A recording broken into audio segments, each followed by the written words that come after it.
جمعیت علماء اسلام ضلع کیچ کے زیر اہتمام مہنگائی، بارڈر بندش اور بڑھتی ہوئی معاشی مشکلات کے خلاف تربت پریس کلب کے سامنے احتجاجی مظاہرہ کیا گیا۔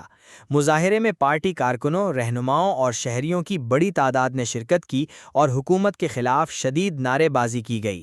احتجاجی مظاہرے سے مقررین نے خطاب کرتے ہوئے کہا کہ آج پورے پاکستان میں جمعیت علماء اسلام کی جانب سے مہنگائی کے خلاف احتجاجی مظاہرے کیے جا رہے ہیں۔ انہوں نے الزام عائد کیا کہ حکومت نے بلوچستان میں بارڈر بند کر کے مصنوعی مہنگائی پیدا کر دی ہے، جس کے باعث غریب اور سفید پوش طبقہ شدید مشکلات کا شکار ہو چکا ہے۔ پورے پبلک، پورے معاشرہ اور عوام یہ چیزیں تو کا تباہ ہیں۔ نہ عوام را بجلی است، نہ عوام را اسپتال است، نہ عوام آؤ کی نسل را تعلیم صحیح طریقہ دیا گو ہیں، اور نہ کہ عوام بازار محفوظ ہیں، نہ لوگا محفوظ ہیں، نہ اسپتال آنا محفوظ ہیں۔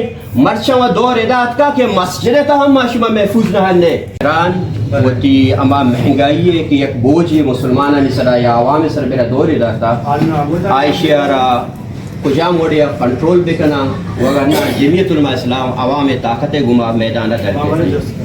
تازہ ترین خبروں اور تبصروں کے لیے voice of Makran YouTube channel, Facebook page, WhatsApp channel, TikTok اور انسٹاگرام کو فالو اور سبسکرائب کیجیے۔